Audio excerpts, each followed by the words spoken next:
Video like जरूर कर लीजिए और ऐसे वीडियो लगातार फ्री में पाने के लिए चैनल को तुरंत सब्सक्राइब कर लीजिए और बेल आइकन को जरूर टैप कर लीजिए ताकि आगे भी सारे वीडियो आपको मिलते रहे। यूट्यूब में फॉलो करते हैं तो प्लीज ये वाला फ्री टेलीग्राम चैनल जरूर ज्वाइन कर लीजिएगा। सारे नोटिफिकेशन, सारे अपडेट यहीं पे आते हैं, ध्यान रखिए। Hello everyone, welcome you all to study for civil services. And आज हमारी डेट 20 मार्च है। 20 मार्च के इम्पोर्टेंट करंट अफेयर्स को स्टार्ट करेंगे। साथ ही साथ अगर आप में से किसी भी स्टूडेंट को इसकी पीडीएफ चाहिए तो ये दिए गए नंबर्स पे कॉल कर सकता है। पीडीएफ पेड है लेकिन वीडियो आपके लिए फ्री है, आप जानते ही हैं। बाकी आप हमारा टेलीग्राम चैनल भी ज्वाइन कर सकते हो जिसके थ्रू आपको सारी जो भी अपडेट्स हैं डेली की इम्पोर्टेंट जो भी और हम अपलोड करते हैं वीडियोस, वो सब भी आपको यहीं मिल जाएगा। बाकी ये है हमारे इम्पोर्टेंट 5 आर्टिकल्स आज के। जैसे हमने कल 5 आर्टिकल्स कवर किए, मैंने बहुत डिटेल में सबको समझाया था। अगर आप सुन के भी समझ रहे हो तब भी आपको लर्न हो जाएगा। ऐसे आज और 5 देखेंगे। चाइल्ड मोर्टेलिटी के ऊपर, बाल मृत्यु, कास्ट वेरिएंस जाति भिन्नता, टोल के ऊपर पढ़ेंगे, सैंडबॉक्स, गिग इकोनॉमी।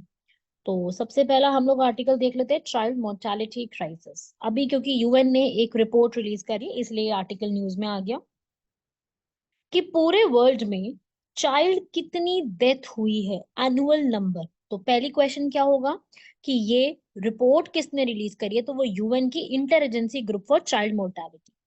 ठीक है, तो ये है ग्रुप का नाम, ऑर्गेनाइजेशन का नाम जिसने ये रिपोर्ट रिलीज किया। तो पहला क्वेश्चन यहीं से बनता है। ठीक है, अब ये चाइल्ड जो है वो कौन सी एज के बच्चे को माना गया है? अंडर 5, 5 से कम साल के जो भी बच्चे हैं उनमें मृत्यु दर, नवजात बच्चों की मृत्यु, किशोर मृत्यु, सबका एक तरीके से एनालिसिस किया है यूएन ने। ठीक है, तो इन्होंने ये बताया कि 2022 के उसमें ईयर में पहले के टाइम पे जैसे 9.9 मिलियन डेथ हुआ करती थी वर्ल्ड वाइड, अब ये आधी हो चुकी है 4.9। तो इस तरीके से आधी से भी इस तरीके से ये एक बताया गया है। लेकिन हाँ, इन्होंने ये बताया कि 2022 में हर एक 14 सेकंड में एक नवजात बच्चे की मृत्यु होती थी, हर एक 14 सेकंड में। और ये हम बात कर रहे हैं बिल्कुल अभी जो नवजात बिल्कुल पैदा हुआ है, न्यू नेचुरल डेथ। वही अगर मैं बात करूं, हर एक 6 सेकंड में वो 5 से कम एक आयु के बच्चे की मृत्यु हुई है, और एक हर 35 सेकेंड्स में एक किशोर बच्चे की मृत्यु हुई है। ठीक है, लेकिन ये आंकड़ा पहले के टाइम के जितने भी आंकड़े रहे हैं उससे कम है, मतलब डिक्लाइन हुई है डेथ। तो ये कि एक आंकड़ा हमको पता होना चाहिए कि भाई डेथ कम हुई है या ज्यादा हुई है, वो चीज। तो अगर हम ये चेक करें कि भाई ये आंकड़ा वैसे भी बिल्कुल ऐसा आंकड़ा है कि भाई आपको सोच के लगेगा यार इतनी ज्यादा डेथ हो रही है, तो उस हिसाब से वही है कि सरकार को यहाँ पर जो ये ट्रेंड है इसके लिए इसके पीछे का कॉज जानना चाहिए कि ऐसा क्यों हो रहा है। तो अगर नवजात बच्चे की डेथ हो रही है तो उसके पीछे कोई ना कोई तो कारण होगा, राइट। तो ये चीज के लिए जो है पूरा एक देखा जा रहा है कि कहाँ पे सबसे ज्यादा है, तो वो है सब सहारन अफ्रीकन रीजन में। ठीक है, अफ्रीकन रीजन में अंडर 5 डेथ जो वर्ल्ड में हो रही है उसमें सबसे ज्यादा प्रतिशत जो है वो सब सहारन रीजन का ही है, जो कि सहारा से जस्ट नीचे के रीजन में पड़ता है। सारा डेजर्ट पता है ना सबको। ठीक है, बाकी ये जो आंकड़े हैं वो उतने जरूरी नहीं है, जो मैंने आपको भी थोड़ी देर पहले आंकड़े बताए वही ज्यादा इंपॉर्टेंट है, ये वाले आप स्किप भी कर सकते हो।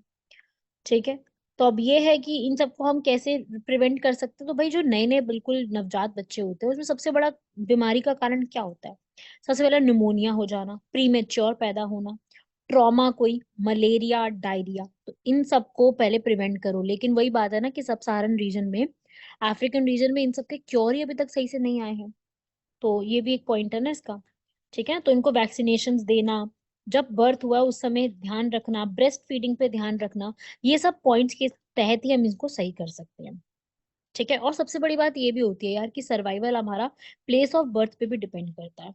ठीक है, एक बच्चे का सर्वाइवल जो है बिल्कुल न्यू नाटल जो भाई बच्चा पैदा हुआ है उसका ये भी डिपेंड करता है ना कि वो कहाँ पे पैदा हुआ है, वो कैसी कंट्री में पैदा हुआ है, वो कंट्री हाई इनकम में आती है, लो इनकम में आती है, वहां पर अभी डिजीजेस का क्या स्टेटस चल रहा है। जैसे मलेरिया है, बहुत ज्यादा है अफ्रीकन रीजन में, रूरल एरियाज है, अर्बन एरियाज में है।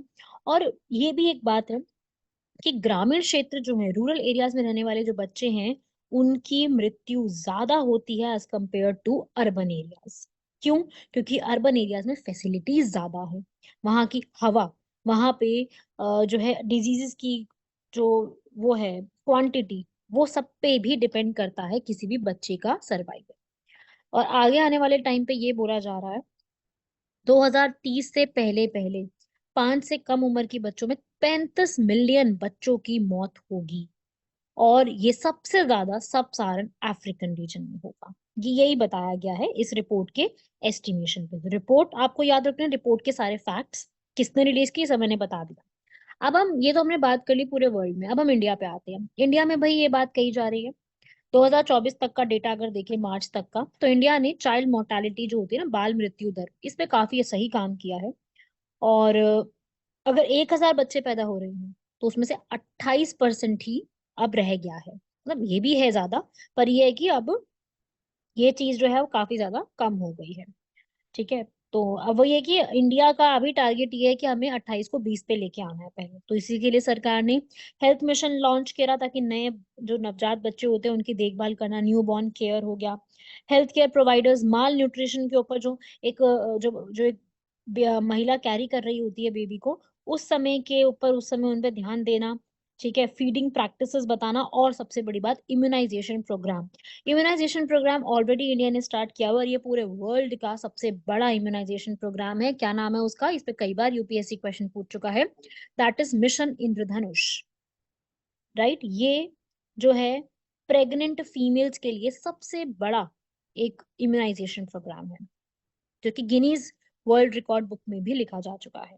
उसी के साथ सरकार ने मिशन शक्ति, मिशन पोषण, मिशन वात्सल्य करके स्टार्ट किया। और हमारी जो विमेन और चाइल्ड डेवलपमेंट मिनिस्ट्री है, उनका बजट भी सरकार ने बढ़ा दिया, ताकि चाइल्ड हेल्थ और एक जो विमेन की प्रेगनेंसी के टाइम पे, pre and post time period के लिए भी ध्यान दिया जाए।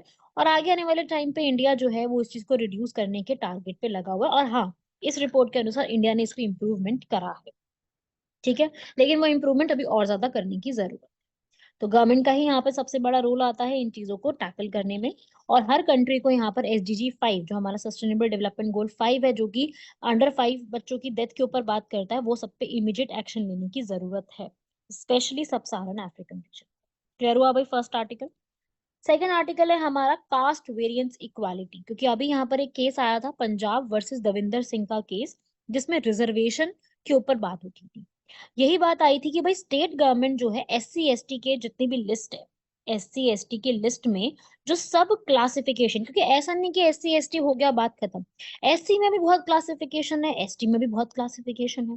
तो जो सब क्लासिफिकेशन है वो यहाँ पर करेगा कौन, ये सब क्लासिफिकेशन कैसे आएगी, क्योंकि इतनी सारी कास्ट है। अब आप हर एक स्टेट में डिफरेंट डिफरेंट देखने को मिलेगी, तो उसमें हम क्या इस पे एक्शन ले, क्या रिजर्वेशन होगा, मतलब वो सब एक के ऊपर काफी निकल के आया था। जैसे गवर्नमेंट ऑफ पंजाब का ये केस था, 1975 में आया था, जिसमें ये बोला था पंजाब में कि जितने भी SC के लिए सीट रिजर्व्ड होती है पब्लिक एम्प्लॉयमेंट में, उसमें से 50% वैकेंसीज जो है वो वाल्मीकि और मजहबी सिख जो है पंजाब में उनको दी जाएगी। ठीक है, 50% की में ऐसा बोला गया था। SC में 50%, टोटल 50% नहीं। SC की जितनी सीटें, जैसे मान लो SC की 100 सीट है, तो SC का 100 सीट का 50%, मतलब 50 सीट हो जाएंगी, उसमें से वो वाल्मीकि और मजहबी सिख के लिए रहेंगी। और बाकी जो 50 सीट बच जाएंगी वो बाकी SC कैटेगरीज के लिए रहेंगी। ठीक है। तो ये था। अब ऐसा ही फिर ये केस काफी उठ गया कि ऐसे 50% सीट का रिजर्वेशन वगैरह हो रहा है। तो ये केस चला गया फिर पंजाब और हरियाणा के हाई कोर्ट, जो कि चंडीगढ़ में है, 2006 में। फिर ठीक है, फिर सुप्रीम कोर्ट ने भी इसके ऊपर बात कही, तो ये काफी बड़ा जो है वो निकल के आई थी ये चीज। ठीक है भाई। तो एक तो ये केस आया रिजर्वेशन के ऊपर। दूसरा एक और केस आया, EV Chinnaiah versus state of Andhra Pradesh की, जिसमें 5 बेंच की जो जज बैठे थे, जज की बेंच बैठी थी आंध्र प्रदेश में।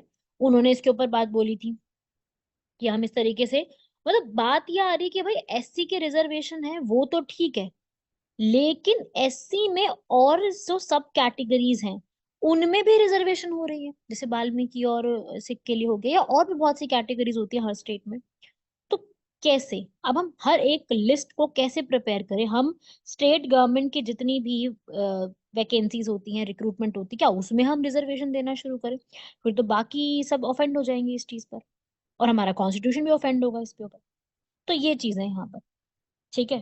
तो अब यहाँ पे क्या है, हमारा आर्टिकल 341 कहता है संविधान का कि भाई अगर ऐसी कभी भी लिस्ट प्रिपेयर करनी है एससी की, तो वो प्रेसिडेंट यहाँ पर अलाउ कर सकते हैं कि भाई हर स्टेट अपने हिसाब से कर सकती है। प्रेसिडेंट की परमिशन लगेगी। उसके बाद वो लिस्ट जब तैयार हो जाएगी, तब वो लिस्ट पार्लियामेंट तक जाके पार्लियामेंट उसको चेक करे। ये था यहाँ पर, ये पूरा ये है, संविधान ये बात कहता है। ठीक है, आर्टिकल 341 के हिसाब से संविधान ये चीज कह देता है। तो अब ये बात यहाँ से निकल के आई। तो अब यहाँ पर जो पंजाब का वो जो निकला था ना सब क्लासिफिकेशन वाला, वो सुप्रीम कोर्ट और पंजाब और हरियाणा के हाई कोर्ट चंडीगढ़ वाला, उन्होंने इसको स्ट्रक डाउन कर दिया, रद्द कर दिया उसको। तो अब क्या करें आगे? इसके लिए पंजाब ने एक और चीज कर ली। पंजाब ने फिर से एक रिजर्वेशन एक्ट निकाल दिया। चलो, उन्होंने रिजर्वेशन को वैसे ऐड नहीं किया, उन्होंने एक्ट निकाल दिया। उन्होंने उस एक्ट में फिर से वाल्मीकि और मजहबी सिख को प्रेफरेंस दे दी। फिर हाई कोर्ट ने वहां के बोल दिया भाई ये तो असंवैधानिक है, अनकॉन्स्टिट्यूशनल है। ठीक है, ये सब हो रहा है पंजाब में। ठीक है, और सुप्रीम कोर्ट ने अब ये तो खैर पहले की बात थी, 2006 और 10 में हो रहा था। अब सुप्रीम कोर्ट ने 2020 में इसके ऊपर फिर से बोला, फिर से ये बात निकल के आई। और जो पुराना केस था इंदिरा साहनी वाला, जो बहुत पुराना मंडल कमीशन वाला केस है, जो आपने पॉलिटी में जरूर पढ़ा होगा, क्योंकि इसके बिना तो वे पॉलिटी कंप्लीट ही नहीं हो सकती, तो वहां आपने पढ़ा होगा, उसमें भी सेम बात बोली गई थी। ठीक है, उसमें भी सब कैटेगराइजेशन के ऊपर बोला था कि भाई, उसमें एक्चुअली में उसमें एससी के लिए नहीं बोला था। मंडल कमीशन और इंदिरा साहनी केस में ओबीसी के लिए बोला गया था। मंडल कमीशन थी ही ओबीसी के लिए बेसिकली, जितने भी ओबीसी हैं, सोशली और educationally backward classes, government services के लिए था। तो अब यही मेन मुद्दा उठा हुआ है कि अब हम रिजर्वेशन अगर देना चाहते हैं तो ठीक है एससी एसटी के लिए, पर एससी में भी तो आगे कितनी सारी कैटेगरीज हैं, तो किस किस में रिजर्वेशन यहाँ पे प्रोवाइड करें? तो यहाँ पर इक्वालिटी का मैटर आ जाता है। अब एससी में अगर हमने मान लो रिजर्वेशन दे दी, सब क्लासिफिकेशन कर दिया, तो बाकी के जो वहां पे और कास्ट हैं वो यहाँ पे मुद्दा उठा सकते हैं। तो क्या करें इसके अंदर? तो इक्वालिटी अगर हम रखना चाहते हैं विद इन द कास्ट, तो कैसे रखें यहाँ पर? तो इंडिया की हिस्ट्री जो है वो हमेशा कास्ट के आगे मतलब डिस्क्रिमिनेशन रही ही है, हमने देखा है ये चीज। तो इसको हम कैसे एक इक्वालिटी में लेकर के आए? और ये बैकवर्डनेस है, अगर हम प्रायोरिटी दे रही हैं वाल्मीकि और मजहबी सिख को, तो इसमें हम उनको प्रायोरिटी दे रहे हैं, तो बाकी को क्यों नहीं दे रही हैं? तो ये एक जो इंटरनल मैटर है, इसके ऊपर सॉल्व करने की काफी बड़ी एक इक्वालिटी के ऊपर बात चल रही है। ठीक है, तो ये एक मुद्दा था, इस पे सॉल्यूशन कुछ नहीं आया। मैं आपको सॉल्यूशन नहीं बता रही क्योंकि सॉल्यूशन आया ही नहीं है कुछ इसके ऊपर। लेकिन अब मैं मुद्दा आपको समझा रही हूँ, और मैं ये बता रही हूँ कि भाई हमारे संविधान में हमारे फंडामेंटल राइट्स, हमारे कॉन्स्टिट्यूशन, हमारी इक्वालिटी, आर्टिकल 14 वाले, आर्टिकल 16 वाली, वो सब यहाँ पे कह रहा है। और अब हम बात करते हैं, भाई फर्स्ट और सेकंड पॉइंट तो मैंने आपको समझा दिया, इसका पढ़ लो आप, वही है चीज ये। लेकिन थर्ड पॉइंट है मेन यहाँ पर, कि सब क्लासिफिकेशन जो अब हम कर रही हैं वो किस में है। तो भाई सुप्रीम कोर्ट का ये कहना है इस पूरे मुद्दे पर कि जो सब क्लासिफिकेशन है ना, वो हम सिर्फ ओबीसी में कर रहे हैं। अभी तक एससी और एसटी की सब क्लासिफिकेशन में रिजर्वेशन अलाउड नहीं है। हम ओबीसी में गवर्नमेंट सर्विसेज के लिए सब क्लासिफिकेशन अलाउ कर रहे हैं। तो क्यों? क्योंकि ये कॉन्स्टिट्यूशन के अकॉर्डिंग चल रहा है, तो यहाँ पे कुछ नहीं बोला गया, तब ठीक था ये। लेकिन जो बाकी केसेस हैं एससी और एसटी से जुड़े हुए, वहां पर अभी भी सब क्लासिफिकेशन अलाउड नहीं है। ठीक है, तो अभी मुद्दा समझ में आ गया, ये सुप्रीम कोर्ट के अभी की जजमेंट है। ठीक है, तो अब मेन यही है, फ्यूचर डायरेक्शंस इसमें ये हो सकता है कि पहले तो गवर्नमेंट और सुप्रीम कोर्ट दोनों को मिलकर इसमें काम करके रिजर्वेशन किस मुद्दे को पूरा सुलझाना चाहिए, ताकि इक्वल अपॉर्चुनिटी का जो आइडिया हम कहते हैं ना हमेशा, इक्वालिटी इक्वालिटी, वो इक्वालिटी एक्चुअली में देखने को मिले, ताकि हमारी जो कॉन्स्टिट्यूशन का ड्रीम है आर्टिकल 14 में इक्वालिटी लेके आना, वो एक्चुअली में फुलफिल भी हो सके। ठीक है भाई, तो एससी और एसटी के लिए जो स्पेशल मेजर्स करना चाहते हैं, बिल्कुल की जाए, लेकिन उसमें और सब कैटेगरीज को ध्यान में रखिए, की जाए कि किसी और कैटेगरी को ऑफेंड यहाँ पे फील ना हो, या किसी एक को ज्यादा प्रायोरिटी ना दी जाए। ठीक है भाई, तो ये था हमारा सेकंड आर्टिकल। बढ़ते हैं आगे टोल सिस्टम के ऊपर, क्योंकि टोल में काफी रिफॉर्म्स हो रहे हैं। हमारी सरकार नए हाईवे टोल कलेक्शन सिस्टम पे बात कर रही है। ये सिस्टम जो नया आएगा, ये 2024 के जो इलेक्शंस आ रहे हैं उससे पहले इम्प्लीमेंट करने की बात हो रही है। ये system GNSS global navigation satellite system के ऊपर बेस्ड होगा, जो कि यूएसए का जीपीएस सिस्टम का इसमें पूरा रहेगा हमारे इंडिया में, क्योंकि हम लोग वैसे भी जीपीएस जो यूज करते हैं वो यूएसए का ही है। यूएस का ग्लोबल पोजिशनिंग सिस्टम, जिसमें लार्ज कॉन्स्टलेशन ऑफ सैटेलाइट्स रहेंगी, ताकि एक्यूरेट लोकेशन इजीली हमको मिल सके। तो ये नया जो सिस्टम इंप्लीमेंट हो रहा है, ये जीएनएसएस सैटेलाइट के सिस्टम के ऊपर रहेगा, जो कि यूएसए से बोरोड है या फिर सप्लीमेंटेड है। ठीक है भाई, इसमें क्या होगा, इस सिस्टम में, क्योंकि अब होने वाला है इम्प्लीमेंट ये, इसमें ऑन बोर्ड यूनिट रहेगी, एक ट्रैकिंग डिवाइस रहेगा, मतलब ऑन बोर्ड यूनिट और ट्रैकिंग डिवाइस दोनों रहेगा, ये गाड़ियों के अंदर लगेगा, जिसकी लोकेशन हमें गगन, जो हमारी सैटेलाइट है, उसके थ्रू मिलती रहेगी। और वो हमारी जो लोकेशन होगी वो 10 मीटर तक एक्यूरेट बताएगी, मतलब 10 मीटर आगे पीछे हो सकता है, बाकी एक्यूरेट रहेगी। तो ये हर व्हीकल के अंदर एक फिट रहेगा, जिसकी लोकेशन इजीली गगन सैटेलाइट के थ्रू, जो कि इंडियन सैटेलाइट है, हमें मिल जाएगी। उसके जो कोऑर्डिनेट्स होंगे, वो यहाँ पे कंट्री की जो जितने भी नेशनल हाईवेज है उसके थ्रू डिजिटल इमेज बना करके वहां पे बताएंगे भाई टोल रेट क्या रहेगा उस पर्टिकुलर हाईवे के ऊपर। ठीक है, तो उसे यहाँ पर है, और उसी यूनिट से थ्रू आपने जितना भी ट्रैवल किया होगा डिस्टेंस, वो आपके जो भी वॉलेट आपका लिंक्ड होगा उससे उससे वो कट जाएंगे। ठीक है। और ये जो सिस्टम है इसके अंदर जो है हर जगह पे ये कह रहा है कि भाई सीसीटीवी कैमरा लगेंगे, वैसे तो है, पर काफी जगह पे जहाँ नहीं है वहां पे भी लगाए जाएंगे। ठीक है, तो इस टेक्नोलॉजी में जो है, आपने एक्चुअली में जितना डिस्टेंस ट्रेवल किया है ना उस पूरे एरिया में आपकी व्हीकल का, ठीक है, उसके हिसाब से आपको, मतलब ऐसे कह लो कि पे एज यू यूज है तो नहीं स्ट्रैटेजी, जितना यूज किया उतना ही पे करो, तो वो रहेगा। और ऊपर से कोई बैरियर नहीं रहेंगे, और कोई ज्यादा अमाउंट भी पे नहीं करना होगा, तो एक्चुअल डिस्टेंस का यहाँ पे करना होगा। ठीक है। मेन प्रॉब्लम इसमें ये है, एक चैलेंज जो सरकार को यहाँ पे देखने को मिल रहा है, कि भाई इसमें टोल अमाउंट जो है, डिजिटल वॉलेट अगर आपका जो भी लिंक है उस एरिया से, अगर वो आपका खाली है तो प्रॉब्लम हो जाएगी।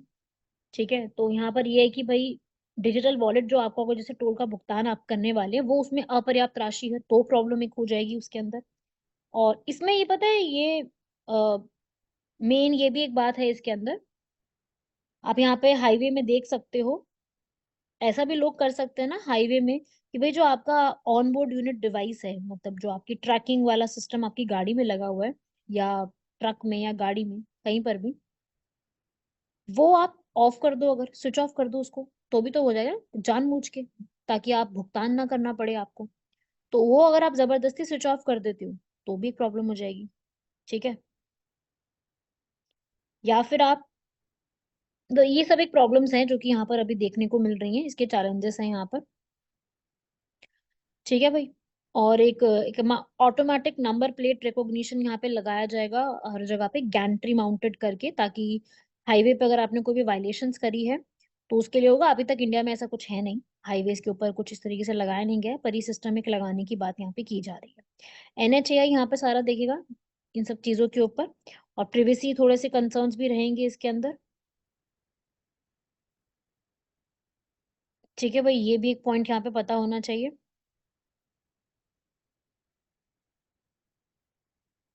तो ये आप पॉइंट्स रीड कर सकते हो यहाँ पर। और फास्टैग का फिर क्या सिस्टम रहेगा भाई, फास्टैग इसी के साथ एग्जिस्ट करेगा।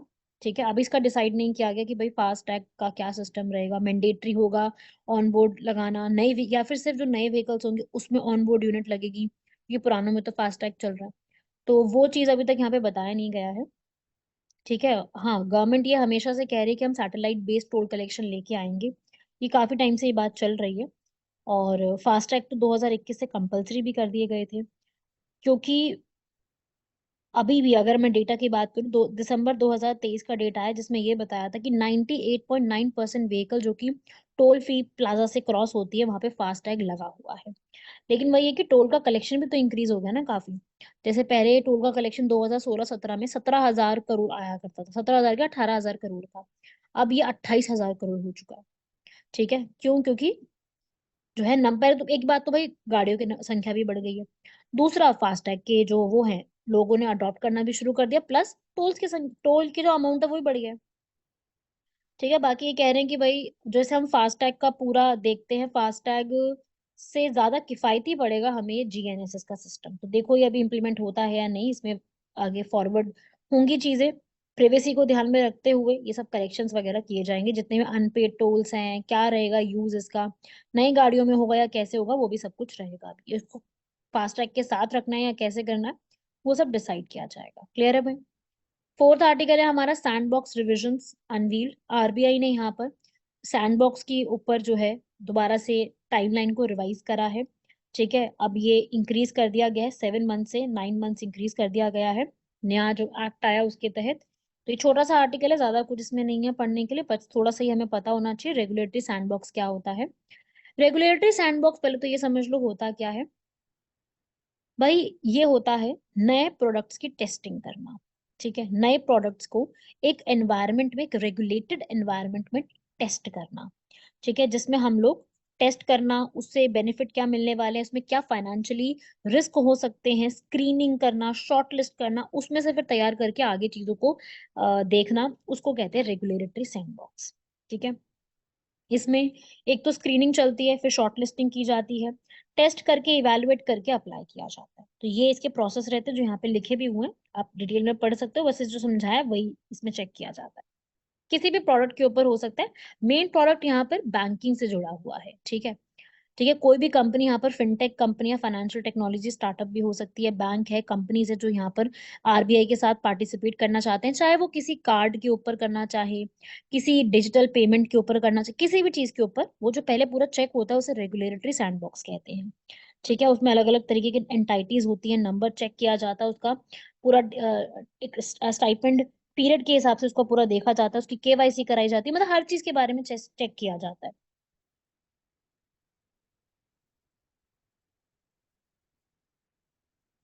क्लियर हुआ भाई?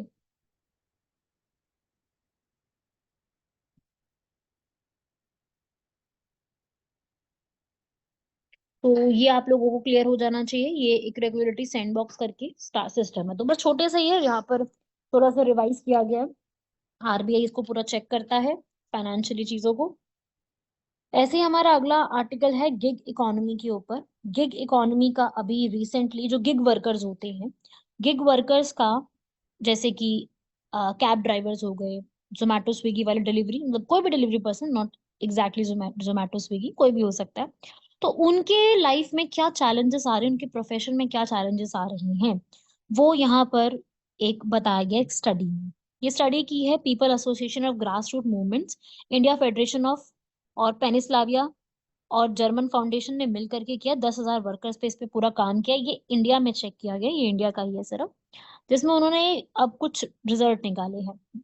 उन्होंने ये बोला है, जितने भी ऐप बेस्ड कैब ड्राइवर होते हैं, ऐप बेस्ड कैब ड्राइवर का मतलब हो गया जैसे उबर, ओला, रैपिडो, एक्सेट्रा, हर स्टेट का अपना अपना रीजनल भी हो सकता है। तो जो ऐप के थ्रू कैब ड्राइवर्स होते हैं, वो 14 घंटे दिन में काम करते हैं, और 83% ऐसे लोग हैं उसी में ही जो 10 घंटे से ज्यादा काम कर रहे हैं, और 60% ऐसे जो 12 घंटे से ज्यादा काम कर रहे हैं, और 43% ऐसे लोग हैं उसमें जो कि 500 से कम रुपए कमा रहे हैं, मतलब आप 15,000 महीना, जो और कॉस्ट भी निकालनी होती है, पेट्रोल फ्यूल बहुत चीजें होती हैं। 34% डिलीवरी पर्सन 10,000 से कम यहाँ पर पैसा कमा रहे हैं और 10 घंटे काम कर रहे हैं। तो ये सब एक जो है वर्क आवर्स और अर्निंग्स के ऊपर बताया गया, तो अर्निंग्स को कुछ खास दिख नहीं रही है, राइट। और ये बताया कि भाई ये वाली जो चीज है, ये सबसे ज्यादा प्रॉब्लम कर रही है जो कि रिजर्व्ड कैटेगरीज के लोग हैं, SC ST पीपल। ठीक है, उनको इतने जबरदस्त लॉन्ग आवर्स काम करना पड़ रहा है। तो ये एक इनकम डिस्पैरिटी देखने को मिल रही है, आप कह लो कि एक पैसों की असमानताएं जो है वो देखने को मिल रही हैं। और सबसे बड़ी बात, हेल्थ रिस्क भी है इसके अंदर, सेटिस्फैक्शन भी नहीं है, जॉब सिक्योरिटी भी नहीं है, एक्सपेंसेस इतने ज्यादा है, अर्निंग बहुत कम है, तो अपनी स्ट्रगलिंग बहुत ज्यादा है। तो उनकी जो है इस चीज के ऊपर स्ट्रगल जो है वो काफी ज्यादा देखने को मिल रही है। ठीक है, वर्क बैलेंस, लाइफ बैलेंस, ये सब कुछ जो है उनको प्रॉब्लम कर रहा है। और यूनियन उनकी जो उसके ऊपर काम करे, कैसे करे, इस पे भी काफी सारी चीजें चल रही हैं। और यहाँ पर ये भी है, काफी ज्यादा यहाँ पर जो हमारे काम करने वाले हैं, चाहे वो app app based cab driver हो या डिलीवरी पर्सन हो, उनका कस्टमर बिहेवियर यहाँ पे चेक किया जाता है। नेगेटिव बहुत सारी चीजें रहती, तो बेसिक बात है कि भाई जो गिग इकोनॉमी के लोग हैं जो इसमें काम करते हैं, उनको सोशल सिक्योरिटी कुछ नहीं है, गवर्नमेंट की तरफ से कोई बेनिफिट्स नहीं है, कोई उनके पास रिटायरमेंट बेनिफिट्स नहीं है, हेल्थ इंश्योरेंस नहीं है, अनएम्प्लॉयमेंट बेनिफिट नहीं है, सेफ्टी सिक्योरिटी नहीं है। ठीक है, तो ये चीजें यहाँ पर, और इनका जो एल्गोरिदम है काम करने का वो भी कुछ ज्यादा मॉनिटर किया जाता है। तो गवर्नमेंट को गिग इकोनॉमी के ऊपर, जो कि आज के टाइम पे कोविड के बाद से तो बहुत ज्यादा ही यहाँ पर प्रमोट हो गई है, तो उसको गिग वर्कर्स के को ध्यान रखने के लिए सबसे ज्यादा जो है सरकार को कुछ यहाँ पर बेनिफिट देने चाहिए। हेल्थ इंश्योरेंस, जैसे कि दिल्ली की सरकार ने किया था, दिल्ली की सरकार ने कोविड के टाइम पीरियड में जितने भी कैब ड्राइवर्स थे उनको महीने का 4-4 हज़ार रुपये नहीं 5-5 हज़ार रुपये दिए थे। ठीक है, पूरे कोविड के टाइम पीरियड में सब कैब ड्राइवर्स को, सब डिलीवरी वाले को 5,000 रुपीज दिए थे। चलो वो तो एक अलग सिचुएशन, पर गवर्नमेंट को भी रेगुलेट करना चाहिए, कुछ तो उनको बेनिफिट्स ऐसे देने चाहिए, चाहे हेल्थ इंश्योरेंस हो, चाहे रिटायरमेंट का हो, चाहे कुछ उनके लिए कोई लोन की स्कीम हो, चाहे उनकी कोई कोई इन्वेस्टमेंट स्कीम हो, मतलब इस तरीके की चीजें होनी चाहिए ताकि उनको भी एक सोशल सिक्योरिटी मिले, because everyone needs social security. Clear है भाई? चलिए आज के हमारे लास्ट के क्वेश्चंस की तरफ बढ़ते हैं। वाइमर ट्रायंगल बहुत इंपॉर्टेंट टॉपिक है। वाइमर ट्रायंगल एक्चुअली ना अभी न्यूज में था, इसलिए यहाँ से क्वेश्चन आपसे पूछा गया है, क्योंकि अभी ये टॉपिक ही पूरा अपने आप में न्यूज में चल रहा है। तो हम इसीलिए जो है इसके बारे में थोड़ा सा बात करेंगे अभी, कि वाइमर ट्रायंगल क्या चीज है और इसमें क्या क्या हमसे पूछा जा सकता है। तो भाई ट्रायंगल है तो 3 कंट्रीज होंगी। 1991 में बना था, जर्मनी, फ्रांस और पोलैंड तीनों ने मिलकर के अपना डिसाइड किया था कि बढ़िया काम करेंगे, अपने बीच में कोऑपरेशन को इंक्रीज करेंगे। तो वही चीज है यहाँ पर, ठीक लिखा हुआ है, 1991 में जर्मनी, फ्रांस, पोलैंड ने बनाया था। ठीक है, वर्ल्ड वॉर सेकंड के बाद। और फॉरेन मिनिस्टर्स इनके जो है वो हमेशा मिलते रहते हैं डिस्कशंस करने के लिए।